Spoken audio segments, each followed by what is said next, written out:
Hello viewers, welcome to freelancer Wahid YouTube চ্যানেলে আপনাদেরকে স্বাগতম। আজকে আমাদের ভিডিও টপিক হলো কীভাবে ভালো ফটো তুলতে পারবে সে নিয়ে আজকে আমাদের টপিক। তো ভালো ছবি তুলতে কৌশল দেখতে হলে অবশ্যই ভিডিওটি কন্টিনিউ করতে থাকুন। ভিডিও শুরুর পূর্বে যে কথা না বললেন না, যারা এখন আমাদের চ্যানেলটি সাবস্ক্রাইব করেন প্লিজ সাবস্ক্রাইব করে নিন, পাশে বেল আইকনটি এনেবল করে দেবেন যেন প্রতিনিয়ত আপনি ভিডিওগুলো সবার প্রথম পেয়ে থাকেন। আর যদি আপনি অলরেডি সাবস্ক্রাইবার হয়ে থাকেন, মেনি থ্যাঙ্কস।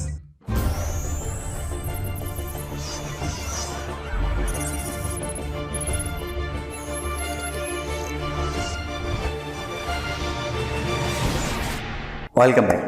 ভালো ছবি তোলার কৌশল নিয়ে আজকে আমাদের টপিক। দিনের আলোতে ছবি তুলতে হলে সকালে অথবা বিকেলে ছবি তুললে ভালো হয়। সূর্য ওঠা থেকে 2 ঘন্টা পর্যন্ত এবং ডুবে যাওয়ার আগের 2 ঘন্টার মধ্যে ছবি তোলা ভালো। তবে বিশেষ ঘটনা বা সংবাদ চিত্রের ক্ষেত্রে এই নিয়ম মেনে চলা যায় না। সবচেয়ে ভালো হয় ভোরবেলা অথবা সন্ধ্যার আগে ছবি তুললে, তখন ছবিতে অনেক ভালোভাবে আলোর ব্যবহার করা যায়। সকালে ও বিকেলে সূর্যের আলো কিছুটা হেলে পড়ার কারণে আলো ছায়ার পার্থক্য অনেক ভালোভাবে ধরা যায়। সকালে বা বিকেলে মানুষের মুখচ্ছবি পোর্ট্রেট তুললে ভালো ছবি পাওয়া যায়। বিয়েবাড়িতে ছবি তুলতে হলে ফ্ল্যাশ লাইট কম ব্যবহার করুন। বিয়েবাড়িতে সাজগোজের ক্ষেত্রে মেকআপের ব্যবহার বেশি হওয়ায় ফ্ল্যাশের আলো দিয়ে ছবি তুললে ছবি খারাপ হওয়ার আশঙ্কা বেশি থাকে। এক্ষেত্রে ক্যামেরার সঙ্গে থাকা বিল্ট ইন ফ্ল্যাশ দিয়ে ছবি তুললে ছবি ভালো পাওয়া যাবে। আপনি কী তুলবেন সেটা সবার আগে আপনার মাথায় নিয়ে আসতে হবে।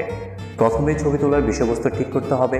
পোর্ট্রেটের ক্ষেত্রে আপনি যা ছবি তুলবেন তার মুখের যে দিকটা দেখতে সুন্দর সেদিকে খেয়াল করে ছবি তুলতে পারেন।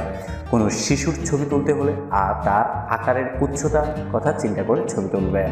কোনো ব্যক্তি যদি রেগে থাকেন সেই অবস্থায় ছবি না তোলাই ভালো। আনন্দময় অভিব্যক্তির ছবি তুললে যে কারোর ছবি ভালো হয়।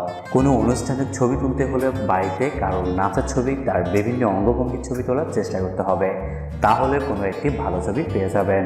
গ্রুপ ছবিতে যেন সবাই সাবলীল থাকে সেভাবে ছবি তুলবেন যেন ছবিটায় একটা আনন্দময় অনুভূতি পাওয়া যায়। ফুলের সঙ্গে ছবি তুলতে হলে যার ছবি তুলবেন সে যেন সাবলীল ও হাস্যোজ্জ্বল থাকে। বেশি আলোতে ছবি তুললে যার ছবি তুলবেন তার চোখ মুখ আলো করে খারাপ যাতে না হয় সেদিকে লক্ষ্য রাখতে হবে। দর্শনীয় স্থাপনার ছবি তুলতে গেলে সংসদ ভবন, শহীদ মিনার স্থাপনা থেকে কিছুটা দূরে এসে ছবি তুললে ভালো হয়। স্থাপনা থেকে দূরে এসে ছবি তুললে সেটির আশেপাশের অনেক কিছুই ভালোভাবে তোলা যায়। মনোরম প্রকৃতির দৃশ্যের ছবি তুলতে গেলে পুরো দৃশ্য আসে, এমন জায়গা থেকে ছবি তুললে অনেক ভালো ছবি পাওয়া যাবে। বাইরের সূর্যের আলোতে ছবি তুলতে হলে লক্ষ্য রাখবেন ক্যামেরার লেন্সে যেন কোনোভাবেই আলোর প্রবেশ না করে। সমুদ্রের পানিতে সূর্যের ছবি তোলার জন্য ক্যামেরায় জুম লেন্স ব্যবহার করতে পারে, এতে সূর্যের অনেক ভালো ছবি তোলা যাবে। কক্সবাজারে সূর্য ওঠার সময় থেকে সকাল 10টার মধ্যে অনেক ভালো ছবি পাওয়া যায়। প্রখর রোদে বেলা 11টা থেকে বিকাল 3টা পর্যন্ত ছবি না তোলাই ভালো। গ্রুপ ছবি তোলার সময় ক্যামেরায় ওয়াইড লেন্স ব্যবহার করলে ভালো। দূরের ছবি তোলার জন্য লেট লেন্স ব্যবহার করলে অনেক ভালো ছবি পাওয়া যায়। কোনো পোর্ট্রেট বা শিশুর ছবি তুলতে হলে তাকে না জানিয়ে ছবি তুলুন, এতে স্বাভাবিক ছবি পাওয়া যাবে। তাই যার ছবি তুলবেন তাকে না জানিয়ে তুলুন। ক্যামেরা দিয়ে ভালো ছবি তুলতে চাইলে ছবি তোলাকে ভালোবাসতে হবে। ছবি নিয়ে সৃষ্টিশীল কাজ করতে চাইলে অন্তর্দৃষ্টি অনেক বেশি প্রকট হওয়া প্রয়োজন। আপনি যে বিষয়টি নিয়ে ছবি তুলতে চান সেটি আগে থেকে ঠিক করে নিন। কী রাখবেন না সেটা আগে থেকে পরিষ্কার চিন্তা করতে হবে। কারো পোর্ট্রেট সরাসরি না তোলার চেয়ে কিছুটা কৌণিকভাবে ডানে বাঁয়ে ঘুরিয়ে তুললে ছবিটা খুব ভালো হবে। যার ছবি তুলবেন তার চোখে যদি চশমা থাকে খেয়াল রাখুন চশমা থেকে আলোর প্রতিফলন যেন না হয়। রাতে ছবি তোলার সময় ফ্ল্যাশ ব্যবহার করতে পারেন। আলো থাকলে ফ্ল্যাশ ব্যবহার না করে ছবি তোলার চেষ্টা করুন, তখন আইএসও বাড়িয়ে দিতে পারেন। অনেকে 21শে ফেব্রুয়ারি শহীদ মিনারের ছবি তুলতে পছন্দ করেন। শহীদ মিনারের ছবি তুলতে হলে ভোরের আগে যেতে হবে, এই সময় অনেক ভালো ছবি পাওয়া যায়।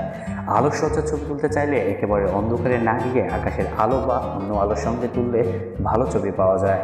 পয়লা বৈশাখ অনেক বেশি রঙের ব্যবহার করা হয়, তাই মানুষ পোশাক, মুখোশ বা শোভাযাত্রার ছবি তোলার জন্য সকালটাকে বেছে নিতে হবে। যার ছবি তুলবেন তার থেকে যেন পটভূমির ব্যাকগ্রাউন্ড আলো বেশি উজ্জ্বল হয়। কারো পোর্ট্রেট তুলতে চাইলে ঘুমের পরে ছবি তুললে অনেক ভালো ছবি পাওয়া যায়।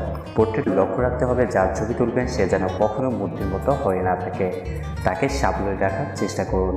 পেশাদার আলোকচিত্রী হতে চাইলে অনেক বেশি ছবি তোলার দরকার নেই। কম ছবি তোলার মধ্যে আপনার চাহিদা মতো ছবিটি পেয়ে যেতে পারেন। বিশেষ পেশা বা কারণ ছাড়া অনেক বেশি ছবি তুললে আপনার সৃষ্টিশীলতা কমে যেতে পারে, তাই কম ছবি তুলে উপযুক্ত ছবিটি নির্বাচন করাই ভালো। এবার চলুন ডিজিটাল ক্যামেরা নিয়ে কিছু কথা শুনে নিই।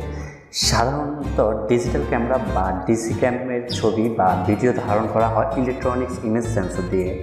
ডিজিটাল ক্যামেরার ছবি ধারণের 3 ধরনের পদ্ধতি রয়েছে। এগুলো নির্ভর করে ক্যামেরার যন্ত্রাংশ, রং ও ফিল্টারের উপর।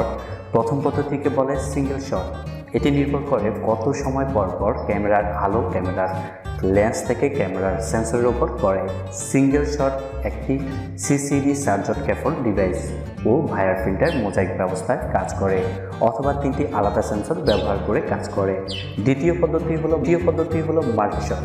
এই পদ্ধতিতে ছবি তোলার ক্ষেত্রে যে ছবিটি তোলা হবে তার কাছে সেন্সরটি ধারাবাহিকভাবে 3 বার প্রদর্শিত হয়। তৃতীয়টিকে বলা হয় ইমেজ স্ক্যানিং পদ্ধতি। এই পদ্ধতিতে সেন্সরটি ডেস্কটপ স্ক্যানের মতো ফোকাল প্ল্যানের চারদিকে ঘুরতে থাকে। আজকের ভিডিও এতটুকু পর্যন্তই।